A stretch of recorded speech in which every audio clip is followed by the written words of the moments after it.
This is your community radio, 1116 DXAS, communicating Christ in our world.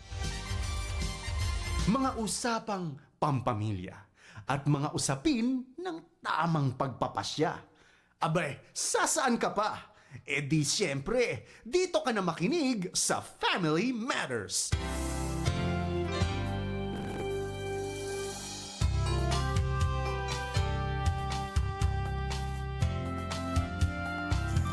Isang mapagpalang umaga sa inyong lahat na nakikinig dito sa 1116 DXAS, your community radio.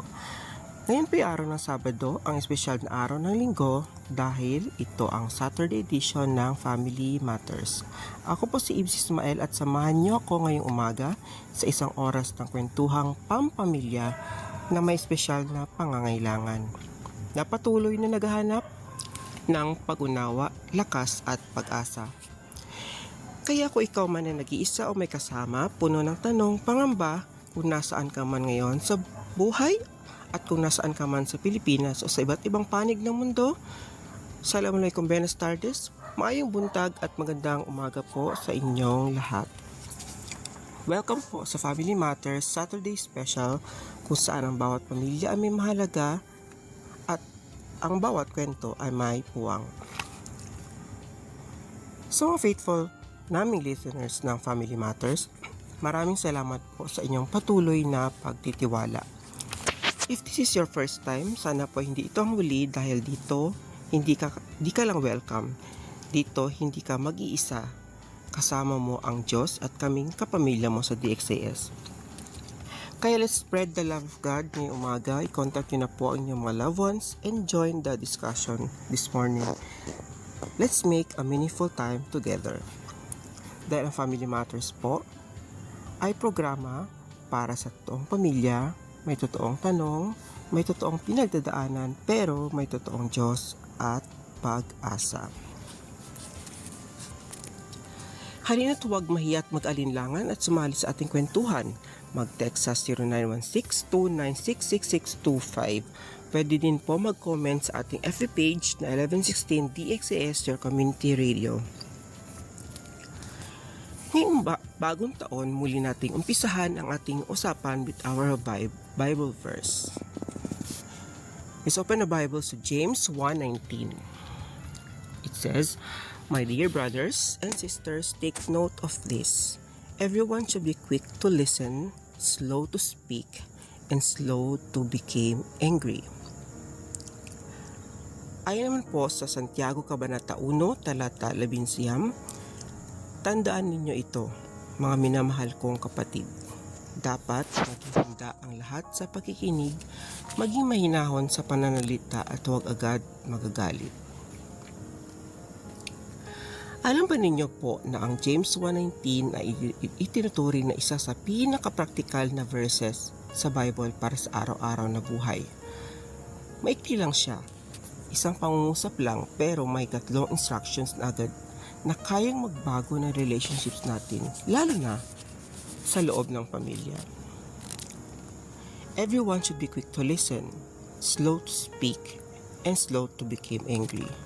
Sa unang tingin, parang simple lang, makikinig ng mas madalas, magsalita ng mas kaunti at huwag agad magagalit. Pero kung iisipin natin, gaano ba kadalas natin ginagawa ang kabaliktaran? Lalo na pagdating sa mga bata. Kapag ang bata ay umiiyak, ayaw sumunod o nag-act out, madalas ang unang reaksyon natin ay pagsita, pag-correct o pagtaas ng boses. Minsan, hindi pa tapos magsalita ang bata, may sagot na agad tayo. Pero mas malalim ang tinuturo ni James dito. Ang sinasabi niya, mas mahalaga kung paano tayo tumutugon kaysa sa mismong behavior na nakikita natin. Ang pagiging quick to listen ay hindi lang pakikinig sa salita. Ito ay pag-intindi sa kilos, lalo na kapag ang bata ay hirap magpahayag ng nararamdaman. Ang pagiging slow to speak ay paalala na huwag mag-react agad kundi mag-isip muna bago sumagot. At ang pagiging slow to anger ay tumutulong sa atin na makalikha ng environment na ligtas, may pag-unawa at may tiwala. Isang lugar kung saan ang bata ay hindi natatakot magkamali o magpahayag. Kapag isinabuhay natin ang verse na ito, nagbabago ang paraan ng pagtingin natin sa behavior. Hindi na natin ito agad na tinatawag na pasaway o kalokohan, kundi isang mensahe na kailangan unawain. Ay ito mismo ang dahilan kung bakit napakahalaga ng pag-uusap natin ngayon. Sa umagang ito, pag-uusapan natin kung paano nakikipag-communicate ang mga bata sa pamamagitan ng behavior, lalo na ang mga batang may special needs, at kung paano tayo bilang magulang at caregivers ay maaring tumugon ng pag-unawa at suporta. At dito, nagmumula ang pamagat ng ating topic this morning. Behavior is communication. Understanding, guiding, and supporting more our children. At habang pinag-isipan pa natin ang salita ng Diyos, mag-break tayo sandali at pakinggan ang napakagandang awit mula sa Live Song Music. Magbabalik po ang Family Matters dito sa 1116 DXAS, your community radio.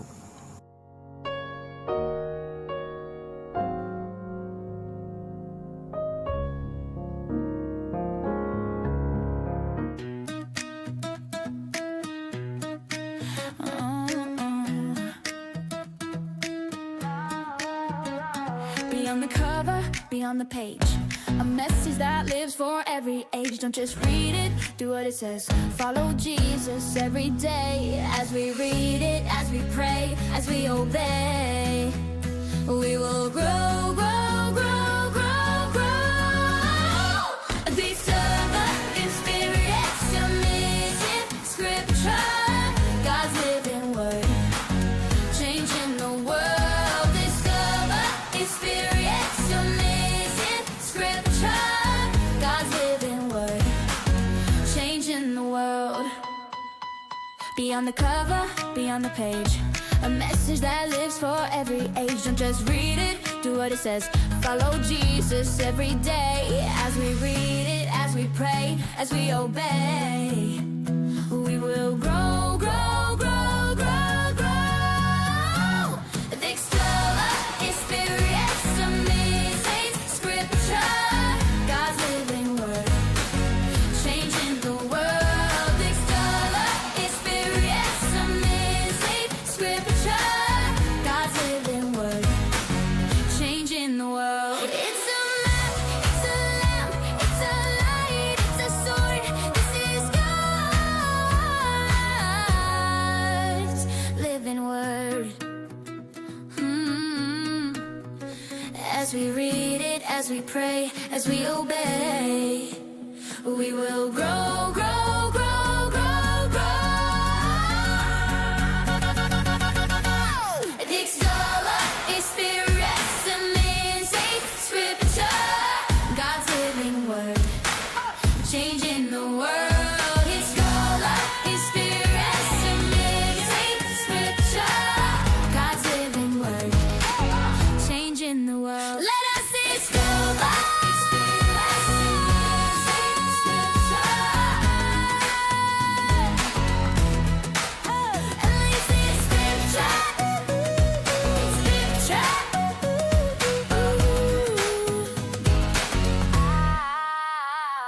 Oh. 1116 DXAS, your community radio. Kasama sa araw-araw, kakwentuhan, kaagapay, kaibigan, kabarangay. Ito ang radyo mo. 1116 DXAS, your community radio. 1116 DXAS, your community radio.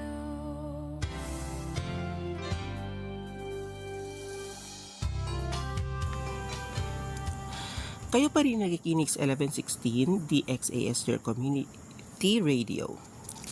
Ito po ang programang Family Matters. Ibs Ismael po, iyong lingkod, ang iyong makakasama at kakwentuhan ngayong umaga. Ang DXAS ay isa sa mga himpilan ng Far East Broadcasting Company at kasapi sa kapisanan ng mga broadcaster ng Pilipinas. Ang FEBC ay isang non-profit, non-commercial, and donor-based radio station. Dahil sa katapatan ng ating Diyos at sa inyong partnership, tayo ay nagpapatuloy sa paghatid ng mabutang balita ni Kristo. Inaanyayan namin kayong maging bahagi ng ating radio ministry. Scan ang QR code at ang GCash bank account para sa inyong donation. Please send us a message para ma-acknowledge po namin ang iyong donation. Maraming salamat po sa inyong partnership at God bless. Sali po kayo sa ating kwentuhan, mag-text sa 0916-2966625. Pwede din mag-comment sa ating FB page 1116 DXAS, Your Community Radio. Bago tayo tuluyang magsimula, hayaan niyong ibahagi ko ang isang tunay na pangyayari, isang sitwasyon na maraming pamilyang Pilipino ang madaling makarelate. May isang true story na insidente sa isang malaking mall dito sa Pilipinas kung saan may isang batang may special need na namimili kasama kanyang magulang. Habang naglalakad sila sa grocery, napalayo ang bata sa magulang. Went to a different section and was trying to take hold of some items.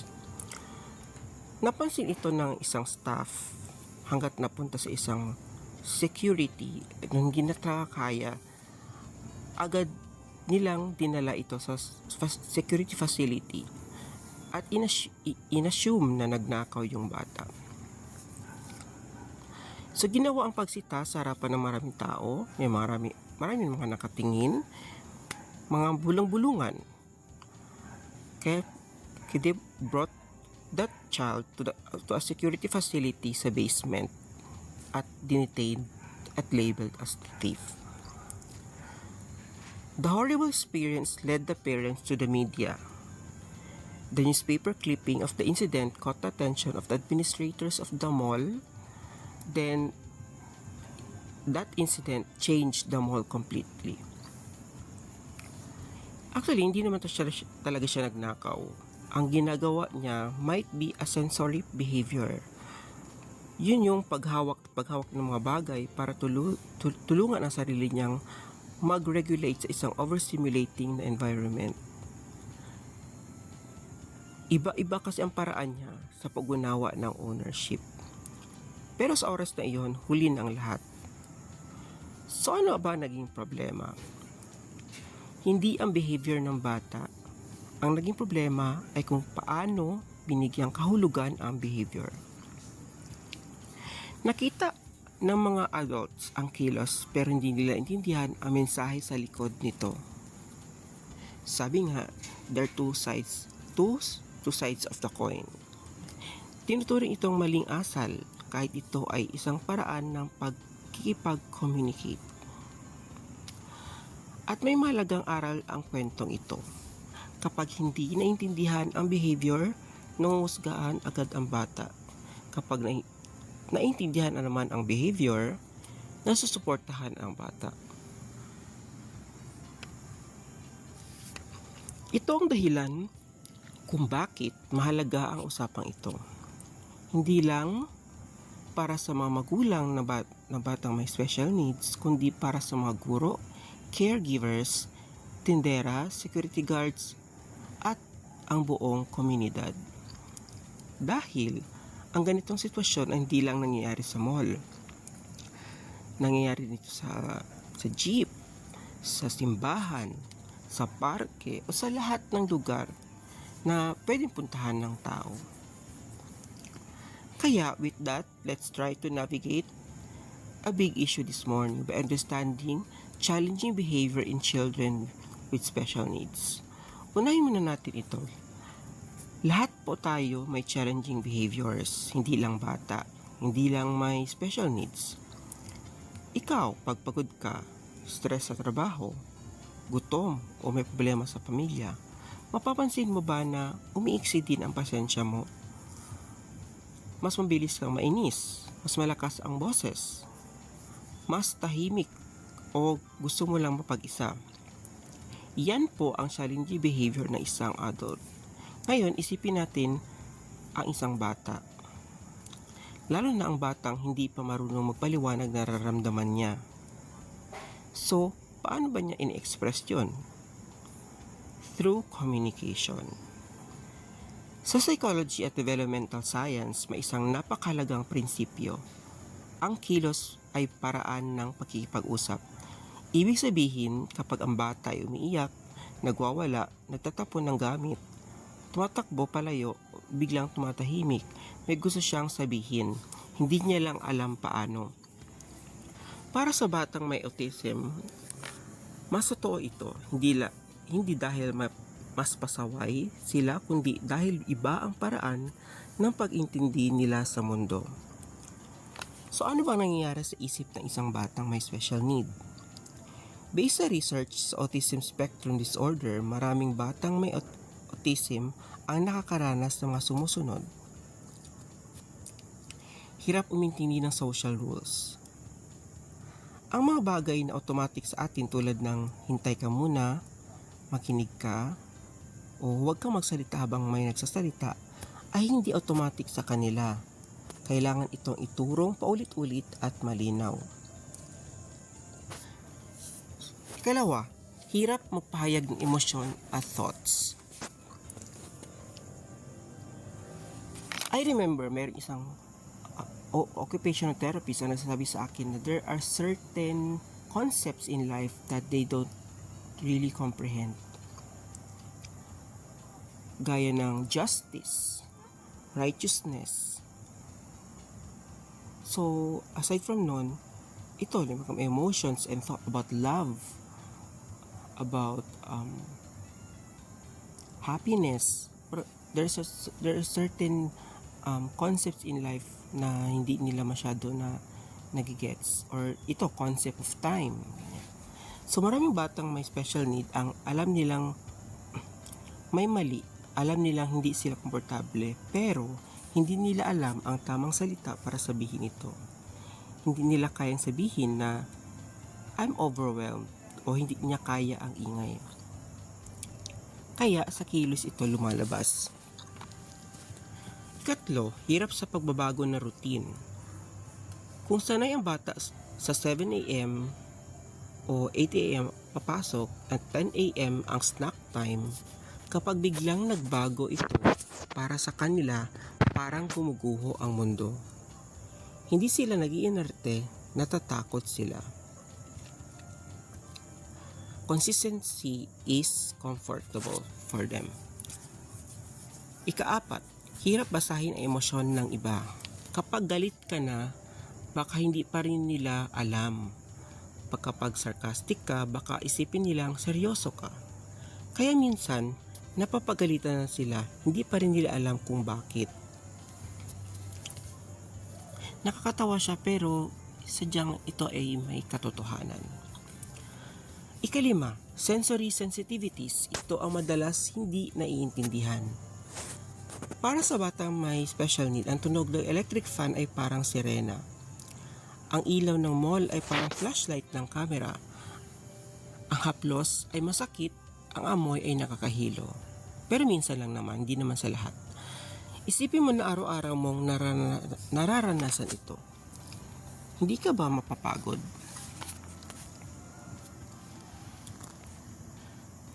Kaya kapag nagsasama-sama ang lahat ng ito, ang resulta ay sobrang stress, sobrang pagod, sobrang takot. At kapag ang bata ay overwhelmed, hindi na makapagsalita, walang sapat na coping skills, ang behavior naging boses niya. Ano ba yung mga karaniwang lumalabas na behavior? Dito nakikita ang tantrums, meltdowns. Alam niyo po yung meltdowns, parati natin naririnig. Pero ano bang ibig sabihin nito? Ito yung mga mas intense at hindi arte. Andyan yung aggression, withdrawal. Withdrawal, yung ayaw niyang kumausap ng tao, gusto na lang niyang tumahimik, nagwi-withdraw siya from the public. And lastly, repetitive behaviors. Alam yung pag meron na siyang nire-repeat na mga words o salita, medyo flag sign na yon. Baka pupunta na siya sa meltdown. Hindi ito simpleng paglalambing o pagpapapansin. Ito ay senyales na nahihirapan na ang bata. Sa konteksto na dito sa atin sa Pilipinas, mas nagiging mahirap ito dahil sa environment natin. So, isipin natin ang classroom na siksikan, 40 to 50 kabata sa isang classroom o sa isang mall, 'di ba?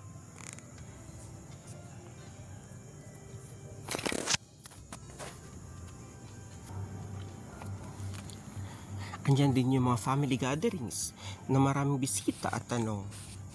Kaya minsan, nasasabihan ng bata ng ang kulit mo o walang modo. Pero, ang totoo, nahihirapan na siyang mag-function. Sa maraming scientific studies, napakahalagang maintindihan ito. Anxiety ang isa sa pangunahing dahilan ng challenging behavior na isang child with special need. Maraming batang may ASD ang araw-araw na kinakabahan. Pero hindi nila kayang sabihin na natatakot sila, na hindi nila kaya o sobra na. Kaya ang anxiety ay lumalabas bilang tantrums, aggression, pagiging tahimik, sakit ng tiyan, paulit-ulit na kilos o minsan pananakit sa sarili. Kaya always remind parents, when meltdowns or tantrums are happening, always make the environment safe. I-relate natin sa adult experience kapag ikaw ay may interview, may emergency o may problema. Hindi ka ba nagiging irritable, nahihirapang mag-isip, o gusto mo lang mapag-isa? Ngayon, isipin mo ang isang bata na araw-araw ganito ang pakiramdam. Hindi alam kung bakit, walang paraan para ipaliwanag. Doon natin maintindihan na ang behavior ay hindi ang problema, ito ay sintomas. Karaniwang pinanggagalingan ng anxiety, yan ay mga matataong lugar, maingay na classroom, sudden change, haircut, dentist, or doctor. Kaya bago natin sabihin na ayusin mo ugali mo, mas malaging itanong, ano ang pinanggagalingan ng behavior na ito? Tanong, bakit ginagawa ng bata ang ginagawa niya? Sa applied behavior analysis at sa mga scientific explanations and researches, may malinaw na prinsipyo. Every behavior, kung kanina nasabi natin na every behavior is a communication, it also serves a purpose. So every behavior serves a purpose. So may apat po na pangunahing dahilan. First is, avoidance or escape. Ginagawa ito para umiwas sa mahirap, nakakatakot o overwhelming na situation. So kapag pinilit mo, mas lumalala ang stress. Ikalawa, access. Ginagawa ito para makakuha ng gusto. Kung ang pag-iyak ay laging may gantimpala, natutunan ng bata na gumagana ito. Sabi nga ng isang teacher na they tend to be manipulative. Ikatlo, attention. Hindi ito laging masama. Madalas ang hinahanap ay connection, pagmamahal o assurance. Ikaapat, sensory. Ginagawa para ma-regulate ang katawan. Hindi ito pasaway o self-help. Ito. Bakit pa mahalaga ang function? Dahil iba-iba ang solusyon depende sa dahilan. Hindi pwedeng pare-pareho ang approach.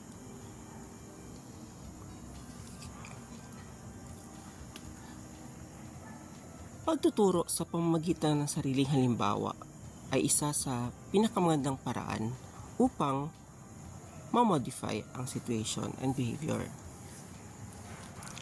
Ayon kay Albert Bandura at sa social learning theory, natututo ang bata hindi lang sa sinasabi natin kundi sa ginagawa natin. I remember there's an ad before na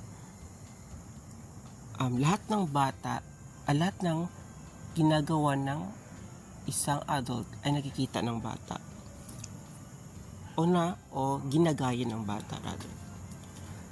So ito, sa pag-aaral ng social learning theory, ibig sabihin, mas malakas ang epekto ng nakikita kaysa sa naririnig. Ginagaya ako ng anak ko. Yan ang concept niya. Oo, kahit hindi mo napapansin, mini version mo yan sa buhay.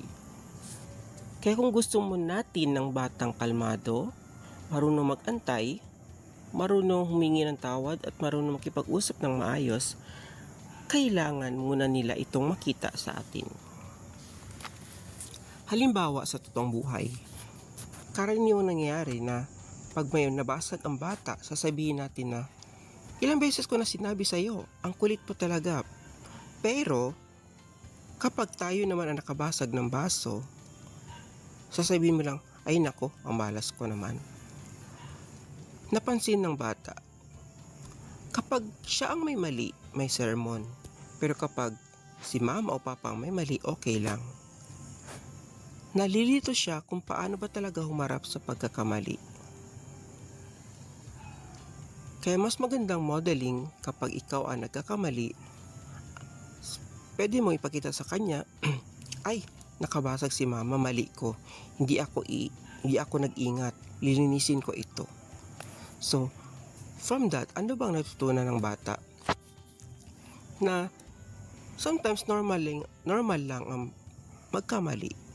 Hindi kailangan sumigaw kapag may problema at inaayos ang mali, hindi tinatakasan. Paano kung pagod na ako? Siyempre, real talk lang naman. Mahirap mag-model ng good behavior kapag ubos ka na. Kapag puyat, stressed, gutom, overloaded sa trabaho, mas mabilis tayong magalit, sumigaw o mawala ng pasensya. Kaya mahalagang maintindihan ito. Self-care is not luho, it's parenting tool. Kapag nakikita ng bata na ang magulang ay humihinga muna bago magsalita, nasasabing sandali lang, kailangan ko munang kumalma, umupo muna kapag naiirita, natututo rin siyang mag-regulate ng emotions. Hindi niya iniisip, nag-iinarte lang si mama. Ang natutunan niya ay, ganito pala kumalma kapag galit o frustrated. Ikaw ang emotional template niya. Kaya tandaan, hindi kailangang maging perfect, mas mahalaga na makita ng bata na marunong kang umamin ng mali. Second, marunong kang humingi ng tawad. Third, marunong kang kumalma. Actually, kahit hindi naman sa isang batang may special need, all kinds of children will always think that way. Na, bakit pag siya may mali, big deal. Pero pag ang parent ang may mali, okay lang. Diba, parang as you grow older, parang isipin mo, okay lang pala magkamali ang parent, pero ako hindi. Hindi ba sila tao? Hindi ba sila qualified to make mistakes? So, mas worse na kung sa batang may special need. Kapag nasigawan mo siya, pwede mong sabihin, sorry, napasigaw si mama, pagod ako, pero hindi yung dahilan para sigawan ka. Susubukan kong maging mas kalmado. That moment teaches more than 10 lectures. Ngayon, alam na natin na malakas ang epekto ng example natin. Ang susunod na tanong ay, paano natin aayusin ang bahay para mas madali sa bata na mag-behave ng maayos? Dito papasok ang behavior management plans. Hindi para kontrolin ng bata, kundi gawing mas predictable at mas ligtas ang mundo niya. Ano nga ba yung sinasabi natin parati na consistency is comfortable?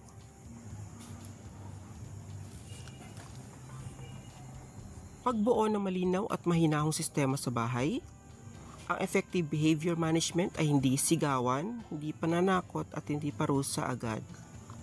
Ito ay tungkol sa paggawa ng kapaligiran kung saan mas madali para sa bata na gumawa ng tama. First, una, malinaw na expectations. Sabihin kung ano ang gusto mong gawin nila, hindi lang kung ano ang bawal. Like yung huwag kang magulo. Pwede mo sabihin na gamitin natin ang indoor voice. Lakarin lang sa loob ng bahay, hindi tumakbo. O minsan like ang ginagawa ko na sa sobrang ingay ng kanyang cellphone o iPad, I teach him how to use the earphones. Second, predictable routines. Mas kalmado ang bata kapag alam niya ang susunod na mangyayari. Halimbawa sa gabi, ligpit ng laruan, ligo, pajama, story time, tulog.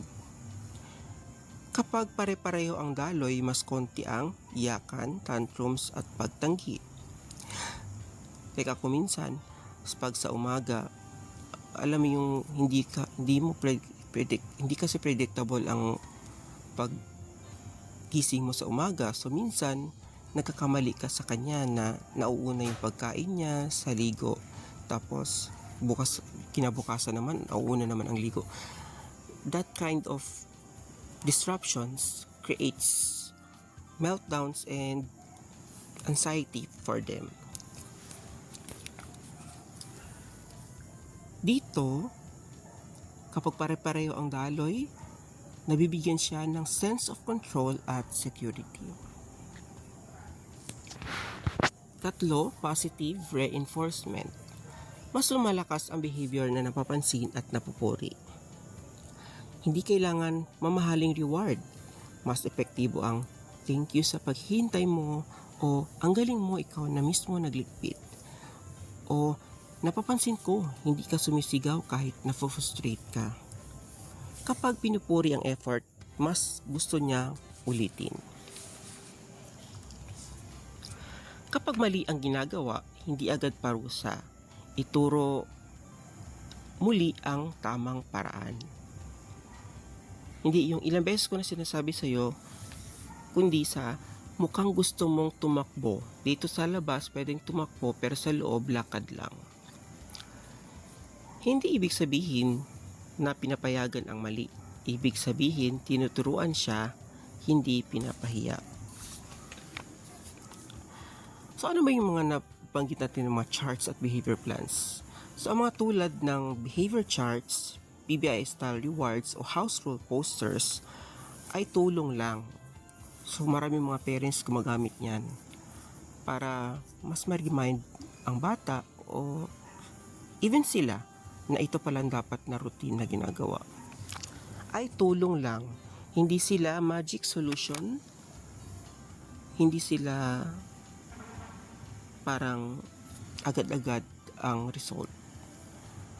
Kung may chart pero pabago-bago naman ang rules, minsan pinapansin, minsan galit lang, hindi galit, hindi ginagawa, or ang tono iba, hindi rin ito gagana.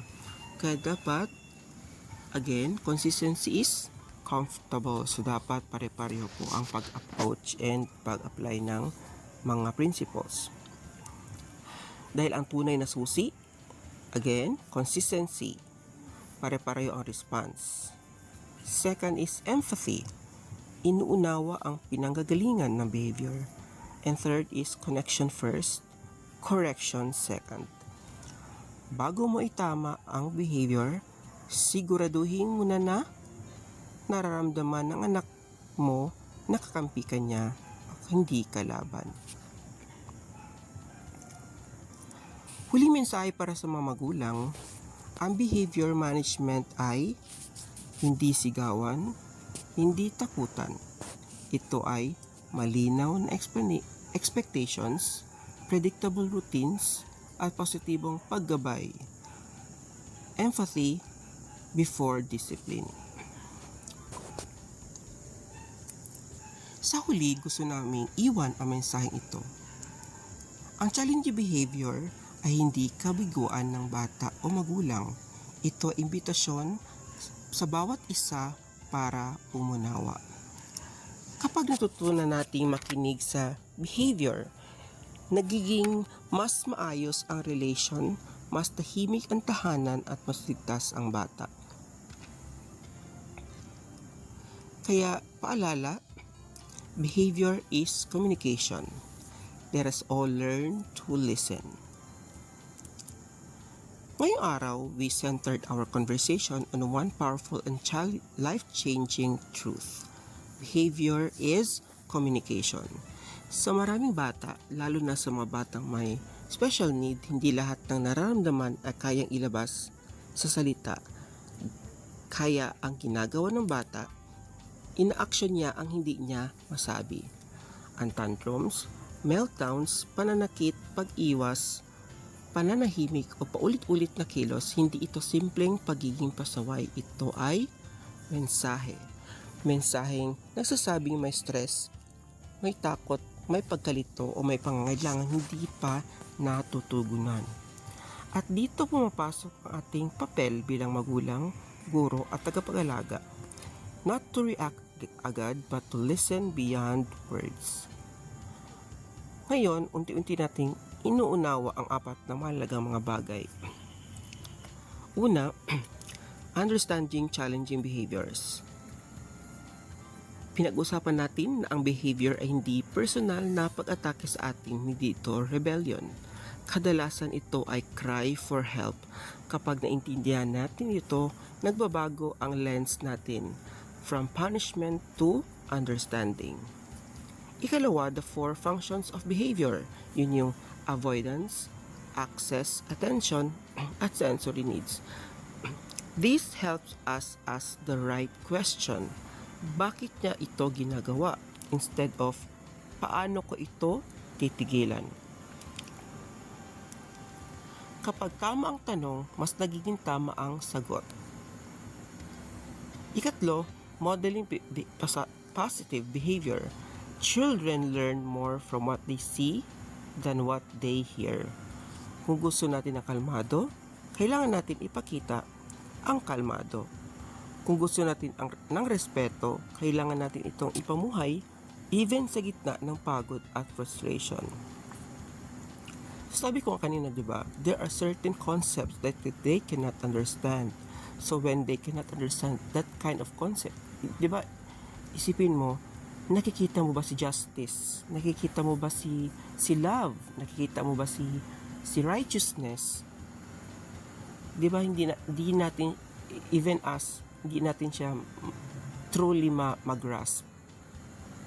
So, ano na lang siguro sa kanila yon. So, kailangan, before they can understand that, they have to see it sa atin as parents.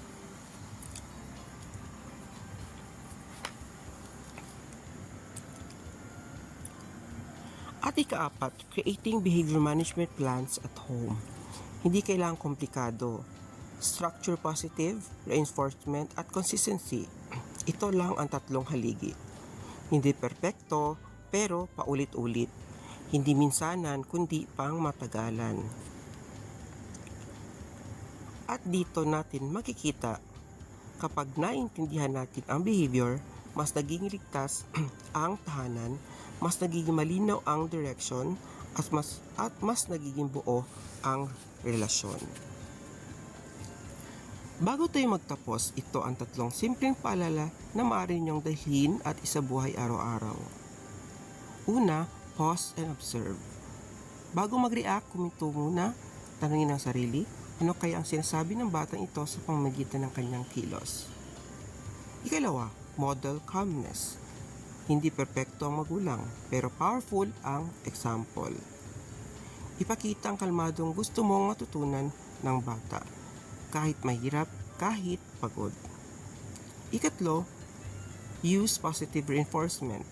Mas natuto ang bata kapag nararamdaman niyang nakikita at na-appreciate siya.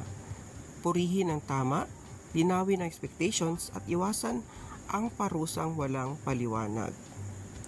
Eventually, if you don't make them understand, they will eventually hate you or grow resentment.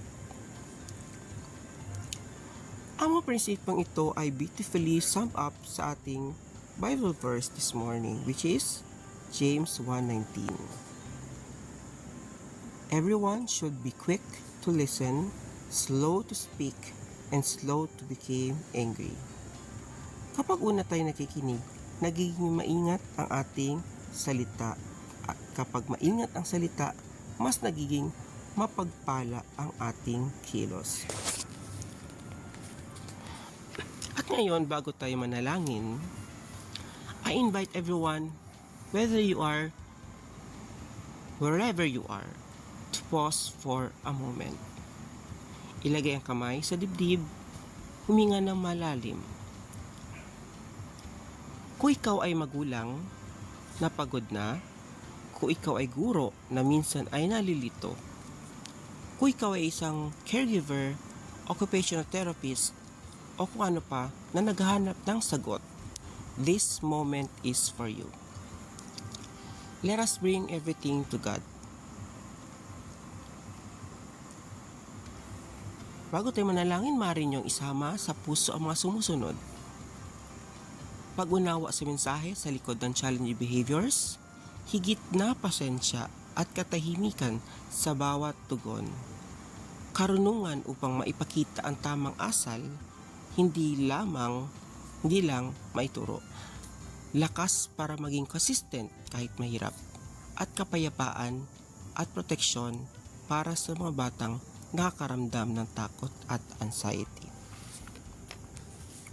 Tayo manalangin. Panginoon, salamat po sa inyong presensya sa oras na ito. Salamat dahil ikaw ay Diyos na nakikinig kahit sa mga salitang hindi namin masabi. Tulungan mo po kami, O Diyos, na maging quick to listen, slow to speak, at slow to become angry. Buksan mo ang aming mga mata upang makita na ang behavior ay mensahe. Hindi simpleng pagsuway, kundi pananawagan para sa mga pag-unawa at pag-aruga namin. Bigyan mo po kami ng pusong mapagpasensya kapag kami ay napapagod, kalmadong isipan kapag kami ay nalilito, at mapagmahal na kamay kapag kami ay nasusubok. Turuan mo po kami maging mabuting halimbawa sa salita, sa kilos, at sa paraan ng aming pagtugon.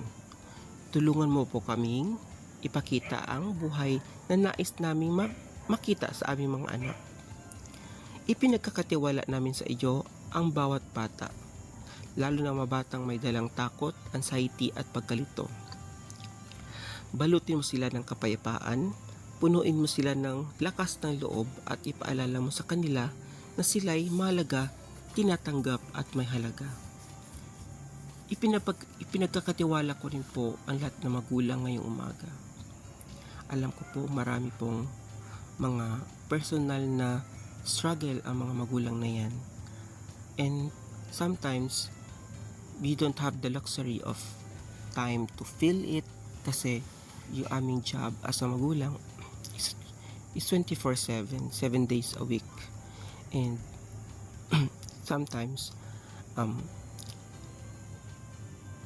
we can't expect everyone to understand us, understand our situation. So, I pray, Lord, na gabayan mo po ang mga magulang na malampasan nila ang kanilang mga personal struggles sa life so they can be effectively and efficiently be a good the parent that you want them to be. Gawin po kaming instrumento ng iyong biyaya, mga tagapaglaga ng pagmamahal, mga gabay na may karunungan, at mga tahanang ligtas para sa paglago at pag-asa. Lahat ng ito ay inaalay namin sa iyo sa makapangyarihang pangalan ni Jesus. Amen. Sadyang hindi lang mahalaga ang pagmamahal. Dapat magmahal ng may responsibilidad.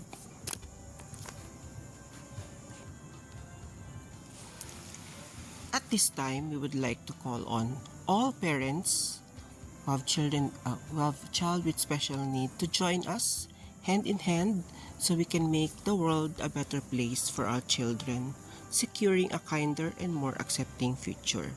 First, I want to thank the parents who have gone ahead of us. Because of their guidance, we have become better parents ourselves. And through their mistakes, we learned to make better decisions, achieving success without experiencing the same consequences from wrong choices. Kaya I always believe na hindi po experience is the best teacher. The best teacher is someone else's experience. Kaya ngayon, readily available na ang mga parenting tools, both online and sa print. Kung gusto mong matuto about how to parent with children with disabilities, meron na yan sa mga books, sa internet, or even like this, sa radyo. Alam nyo, bakit? Because there are parents of the heart to share. I remember joining this seminar wherein andun yung isang parent, isang mother na yung anak niya ang pinakaunang na label na or diagnose na may autism sa Philippines. So imagine mo at the time wala pang word na autism, wala pang word na learning disability, tapos na-diagnose ang anak niya. I can't imagine kung anong tumatakbo sa isip niya at that time. I can't even imagine a time when words like autism or special need didn't exist, and how hard it must have been for parents back then to even consider these ideas. So with that in mind, and receiving the generosity of the parents and mentors in our lives, some of the parents from Crutch Integrated Study Center are forming an organization of parents with children with special need. Our aim is to spread awareness, stand in faith with you, and create an avenue to share tips, parenting techniques, and valuable information. Especially po in sa mga areas na malalayo ang therapy sessions. It's either na hindi available due to location or may kamahalan. Talagang may kamahalan naman talaga ang mga therapy sessions. So, hindi naman namin na tinatanggalan ng trabaho ang mga espesyalista, pero there are really areas na hindi talaga nila kayang yakapin lahat. Kaya through this platform, we can make these resources available to you. So, gaya ng Family Matters, ito po,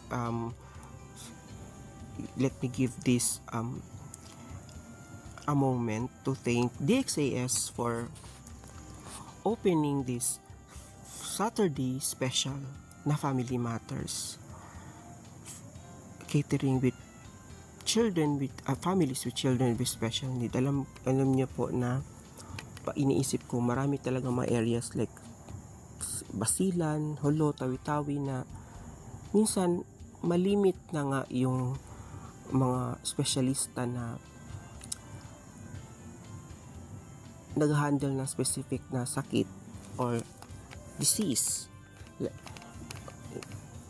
Kailangan pa nilang lumuwas ng main city para magpagamot. What more? Mga ganitong espesyalista na behavioral pediatricians or kung ano man, mga speech therapist or occupational therapist, and even SPED schools, diba? mahirap talaga, lalo na kung sa kasulukan pa ng mga barangay. Kaya I believe naman na today in our generation we are much more connected na po sa isa't isa through radio, through online, ganyan. So kaya thank you po of DXAS for opening this opportunity to share and connect with people and make these mga techniques and mga lessons for our parents available sa radyo for free. So with that, hopefully we will have more Saturdays po to spend time together.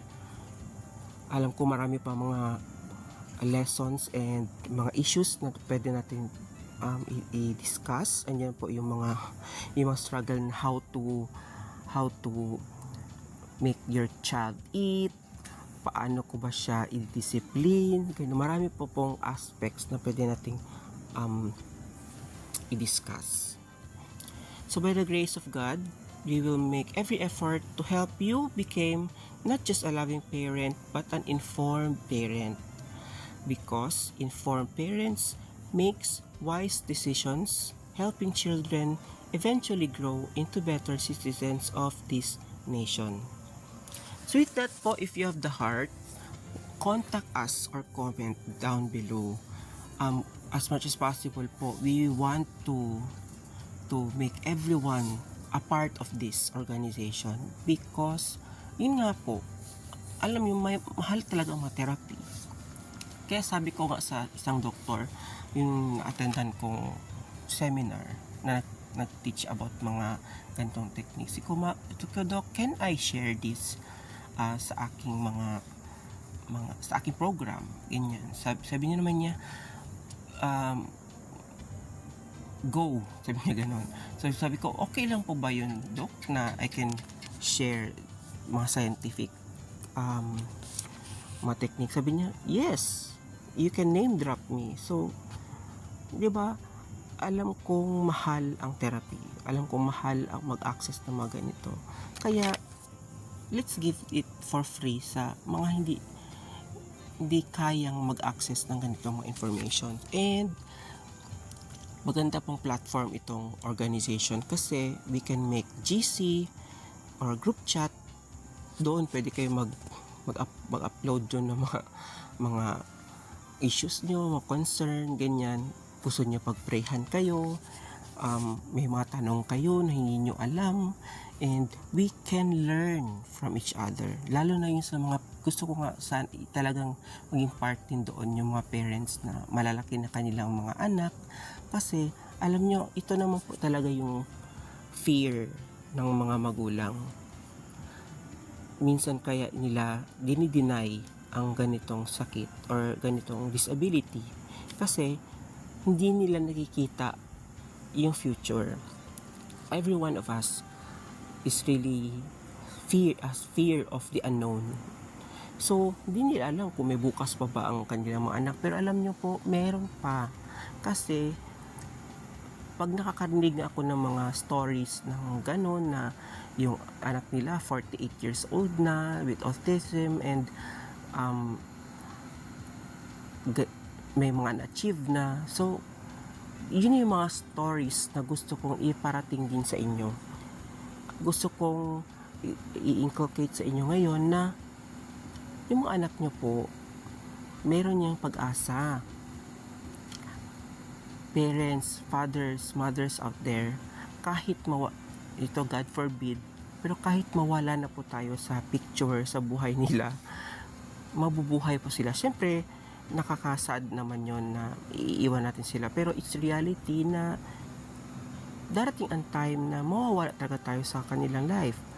We will eventually go to heaven. Praise God.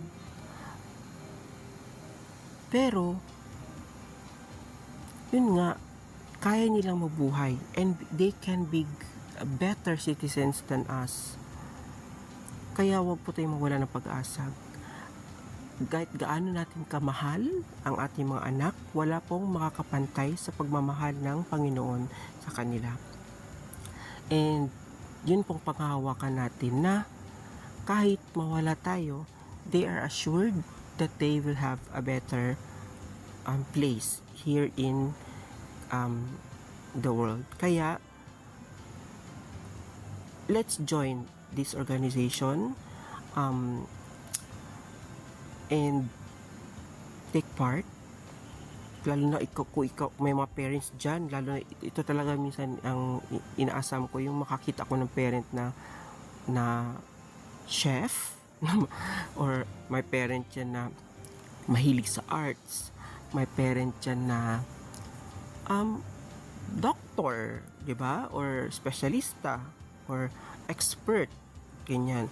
So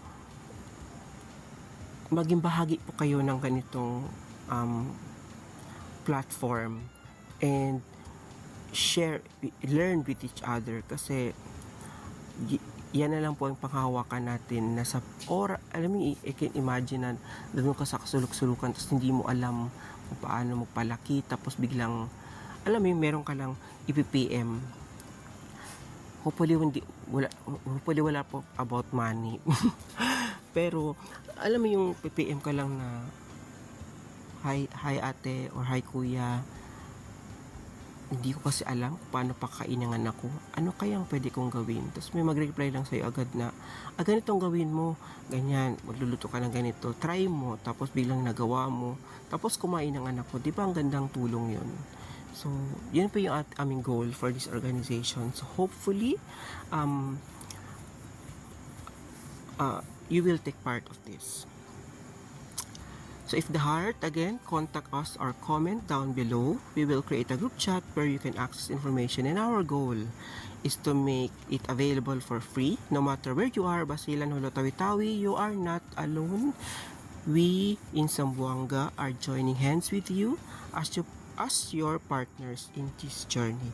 Let's together be part of this journey.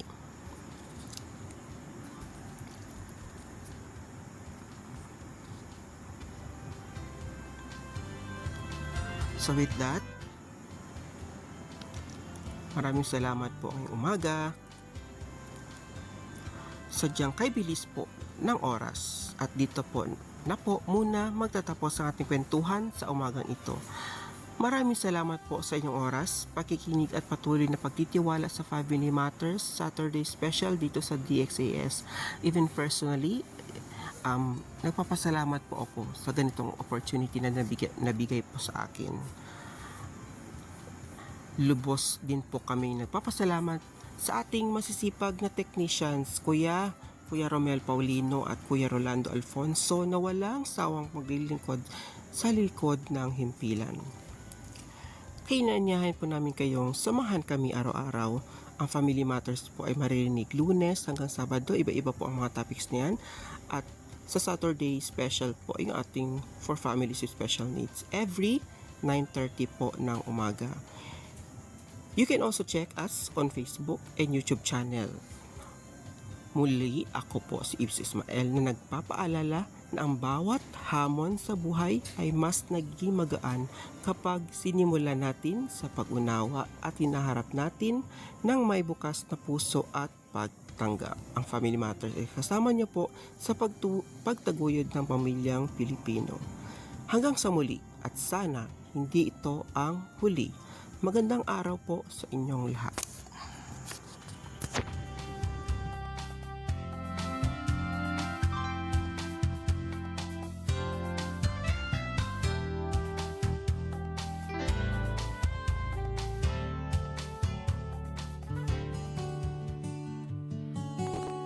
Eleven 16